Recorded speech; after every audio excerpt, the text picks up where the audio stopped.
Gamescom is pretty much done and dusted, and there wasn't too many big surprises. No huge amount of new survival games released, but lots of info on ones that I've been keeping an eye on for a long time. We've got some release dates, we got some delays, and we got plenty of trailers and gameplay shown off. So that's what we're going to cover today. I did give you guys a heads up of what to expect a few days ago with a video, and now we're going to take a look at what actually transpired. So do leave a like. I'd really appreciate it if you let me know what survival game you're looking forward to the most in the coming months, and let's go.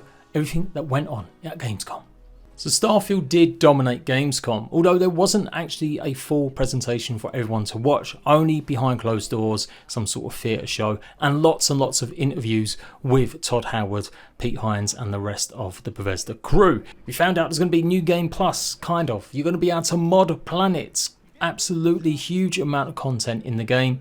The people that did get to see this behind closed doors experience got to actually start the game, see the first few minutes, create their character. You're basically a miner that touches some sort of artifact, and some strange shenanigans happen after that.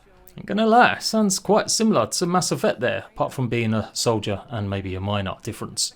I don't think I need to hype up or digest or talk too much about Starfield. Every channel out there is doing it, and you may wonder why I've not been covering it that much. I have got a baby on the way, literally on release date, so I'm going to do my best to plan some content, but I may be focusing on other things at the time. There's no doubt about it though, I am desperate to play this game. It looks fantastic.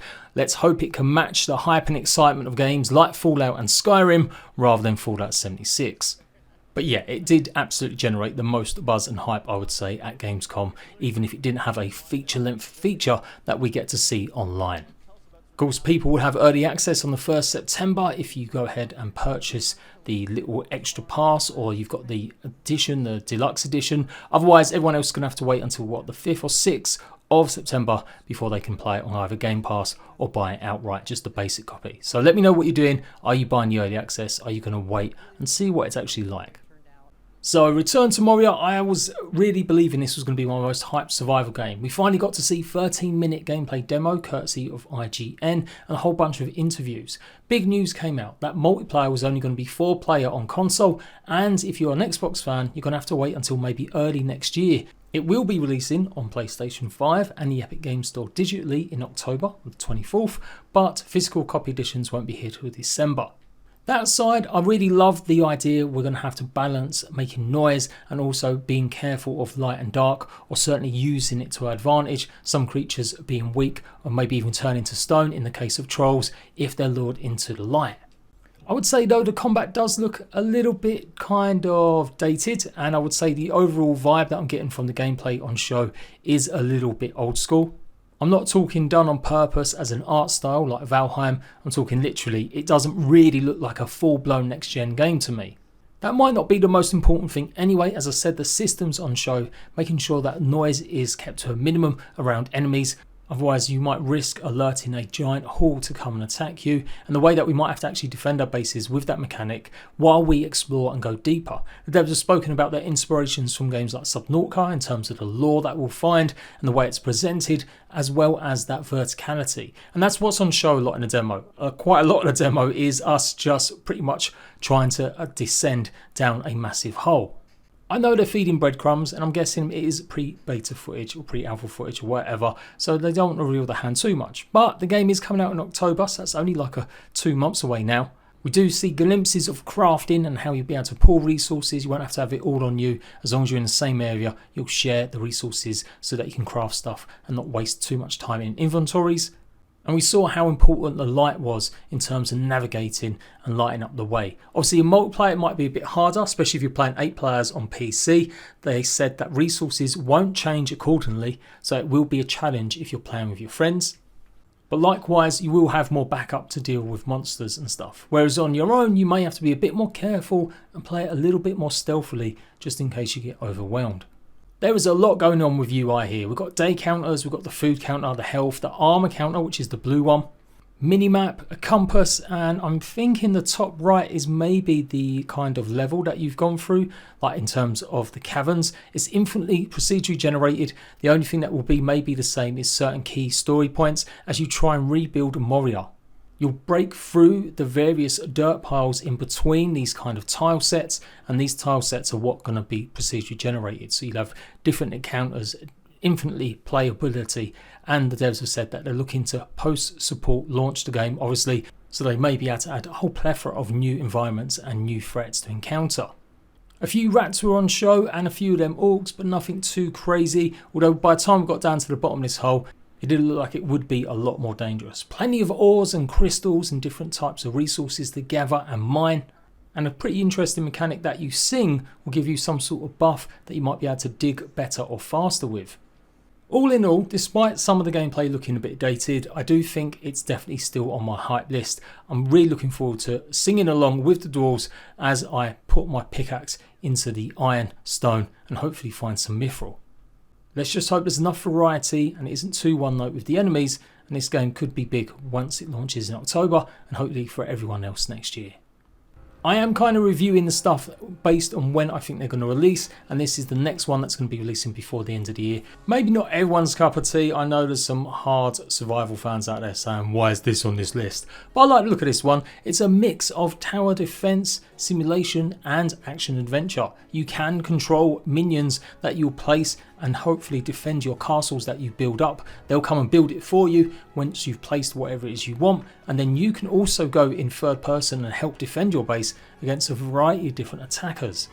Undoubtedly this would be more for my second channel JPG Crafted than the main, but I definitely thought it was worth giving you a heads up about it. It's supposed to be coming out before the end of the year, and I don't know, I just like the look of this one. It's like mixing Total War, obviously in a blocky style, with a little bit of action combat. Looks like lots of powers that you'll be able to utilise to take on the enemies, and obviously that strategy of building up your defences to withstand attacks. So yeah, I'm going to try and be all over this once it comes a bit close to release, as I said, probably on the second channel. So we move on to the sad news, but also a fantastic look at what's incoming. Nightingale. It's scheduled for release this year. It's already had a few delays and it's got another one. It won't be coming out now to February, but at least we do actually have a proper date, February the 22nd. This should undoubtedly be the big survival game of the year, and it's starting out nice and early, away from some of the competition maybe. If you don't know, Nightingale has you travelling to different realms based on what you actually craft and make. You have these sort of tarot card systems where you dictate what kind of biome you'll be exploring, what kind of enemies, day and night, weather, as you build up your own base with you and your friends. Still no news about how many players will actually be able to join, but it does look fantastic, some of the biomes. I've been keeping an eye on this for a long time, and I'm going to be giving you first hands-on impression very soon, as I've been allowed to actually talk about the game for the first time. It is only a PC exclusive at the moment, coming to Steam and the Epic Games Store. No console news still just yet. But the idea of travelling around in a fantasy gas lamp punk, I always get that one a bit mixed up, world and universe where you might meet real life characters from actual history and literature, that will actually be giving you quests and maybe helping you. The idea is that you'll be able to hopefully get these NPCs to come home, live with you, and maybe get access to new recipes, new cards to unlock new combinations of different worlds to explore. It's come a long way since the very first reveal. We've seen quite a bit of gameplay and trailers via TikTok and YouTube Shorts, and I'm just really glad we got to see a full gameplay trailer. So kudos to Inflection for releasing it. No CGI here. And that giant is absolutely nuts. Let's hope we get to maybe befriend him, because he looks pretty badass. Another game I've been talking about and showing you off is Pacific Drive. Imagine sort of the long dark, but you've got a car that you get to explore the world in against supernatural goings on, and that you have to upgrade and keep maintained to help you survive. I don't know why I did that then, but yeah, that's the premise of Pacific Drive. Some sort of zone that's got these spooky goings on, maybe set in a distant future where maybe some post-apocalyptic event has happened. You'll be gathering resources on foot, but the main bulk of the game is about your car, taking it back and hopefully getting it repaired and upgraded at various different garages or your home garage, while avoiding maybe bots and drones and all sorts of ghostly goings on. This is another game that's now been delayed. Although never a concrete date was given, it did say end of 2023. It's now going to be early 2024, and it's going to be PC and PlayStation 5 again. PlayStation 5 finally coming in clutch with a few survival games that Xbox won't have, I'm guessing, for a while. This does look like it is down to that exclusivity, so I wouldn't expect to see this arrive on Xbox for at least a year. Single player, as you might imagine, but I'm liking to look at this one for sure, and I'm going to be all over it once it does release early on next year. I'm just really hoping they do some sort of deal with Ghostbusters and we can have like the skin of the Ghostbusters car on our family wagon. Abiotic Factor is one I've been keeping an eye on for ages. Imagine Half-Life 2, but it's a survival RPG game. That's why I'm super excited. Yes, it's got an old school vibe to it. The art on this one is definitely made on purpose to look like a PlayStation 2 era classic, but with all modern systems. I'm so pleased they've got a better trailer. They revealed one a little while ago and it was kind of a bit slow and didn't really present stuff off enough in the right way. But I'm really liking the look of this one. The idea that you can customize and make your base in so many different ways, having traps that you'll have to maybe put out and hopefully defend against all sorts of weird monsters and creatures in your laboratory. They have just announced they've got a publisher now, some little indie publisher, and they will be hopefully coming out at some point early next year. They did run into a little bit of trouble, it seems, with their Half-Life comparisons. It does look like they had some sort of notice from Valve that maybe they were using a bit too close likenesses to some of their characters, as they ended up taking down a bunch of trailers and screenshots from their Steam page before re-uploading them back again with different art. Anyway, I'm excited about this one. I know it's again going to be a bit of an off-field choice for a lot of people, but if you like survival games and you like RPG, surely this is going to be something interesting. The fact that you have all these base defense elements and scouring, exploring laboratories, coming up with all sorts of ingenious ways to kill and defend yourself. So yeah, this is definitely on my radar. No news about console, Steam and Epic Games Store.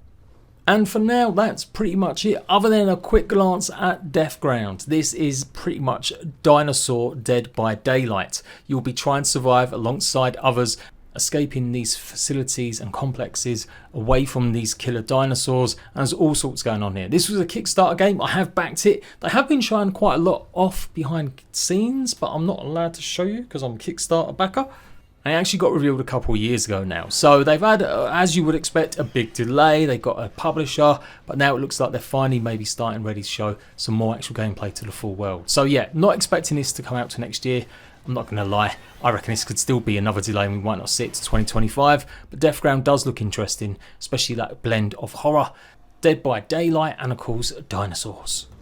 And that's pretty much it from me. I will be back after I've had my baby. I'm going to take a good week off and maybe content will be a bit light. But as ever, as soon as I'm back and hopefully covering Starfield, if everything goes to plan. Until then, I'll see you ratbags later.